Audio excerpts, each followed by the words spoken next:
বাঘ, সিংহ, মার্মেডস কত কিছুই না দেখলাম এবং কত মানুষের সাথেই না দেখা হলো।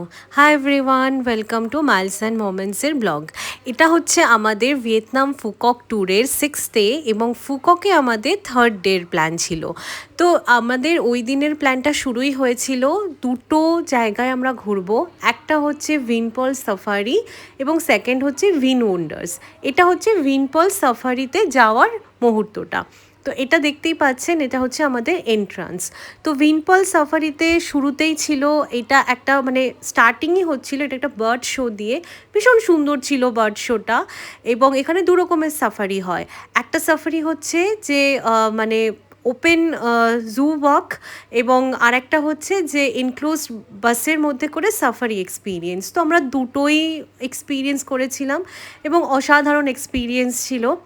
তো এইরকম হাঁটতে হাঁটতেই দেখতে পাচ্ছেন ডিফারেন্ট টাইপের শো হচ্ছে রাস্তার মধ্যেই। এবং এটা একটা জেরাফ পার্ক ছিল যেটা খুব ফেমাস ভিনপল সাফারি ওই এরিয়াটাতে মধ্যেই। এবং তার খাবারও ভালো ছিল, আমরা একটা স্যান্ডউইচ খেয়েছিলাম এবং তারপর ওখান থেকে আমরা বেরিয়ে গেছিলাম। এটা হচ্ছে সেকেন্ড অপশান ছিল, যেটা বাসে করে একটা সাফারি ট্যুর ছিল পুরো জুটার, এবং এটাও আমরা নিয়েছিলাম, যেখানে আমরা অনেক কিছু দেখতে পেয়েছি। এবং তারপরে এই দেখতে দেখতে আমাদের ফিরে আসার অবস্থা, এবং তারপরে আমরা গিয়েছিলাম ভিন ওয়ান্ডার্সে। তো এটা হচ্ছে ভিন ওয়ান্ডার্স, তার পাশেই, মানে খুব একটা বেশিক্ষণ লাগে না যেতে, গাড়িতে মেবি 10 মিনিট লেগেছিল আমাদের। তো এইটা হচ্ছে ভিন ওয়ান্ডার্সের ঢোকার এন্ট্রিটা। এটা একটা থিম পার্ক এবং অসাধারণ পার্ক ছিল, মানে এটা আমার দেখা সব থেকে সুন্দর থিম পার্ক ছিল। দেখতেই পাচ্ছেন এন্ট্রিটা, মানে শুরুতে একটা ডিজনি ওয়ার্ল্ডের ভিউ পাচ্ছি। তো ওখান থেকে আমরা সোজা চলে গিয়েছিলাম, এটা হচ্ছে সি সেল, মানে এটা একটা টার্টেল বেসড অ্যাকুয়ারিয়াম, যেখানে 1000-এর উপরে মারিন ক্রিয়েচার্স থাকে এবং একটা মার্মেড শো হয়, যেটা মানে লাইফ টাইম এক্সপিরিয়েন্স ছিল একটা আমাদের।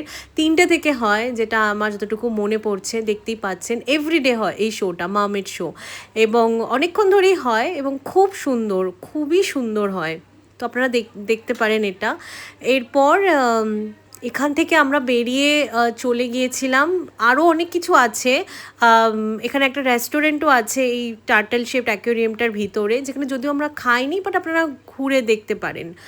আর এই হচ্ছে সেই টার্টেল বেসড অ্যাকোয়ারিয়ামের বাইরে থেকে ভিউটা, যেটা আমি প্রথমে দেখাতে ভুলে গিয়েছিলাম। এরপরে আমরা ঘুরতে ঘুরতে চলেছিলাম এই ভিন ওয়ান্ডার্সের ভেতরে। এটা একটা ইউরোপিয়ান স্টাইল, এটাও একটা থিম পার্ক, যেখানে ডিফারেন্ট ডিফারেন্ট যে ফেরি টেলসগুলো সেগুলোকে করা আছে, এবং এটা কিডসের জন্য খুব ভালো লাগবে। এটা ছিল একটা অ্যাডভেঞ্চার পার্ক, যেখানে গিয়ে আপনারা বিভিন্ন ধরনের রাইডস নিতে পারে। ফেরার পথে আমরা দেখেছিলাম একটা carnival parade show with performers like different fairy tales characters. তো ব্লগটা এখানেই শেষ করছি, দেখা হচ্ছে পরের ব্লগে।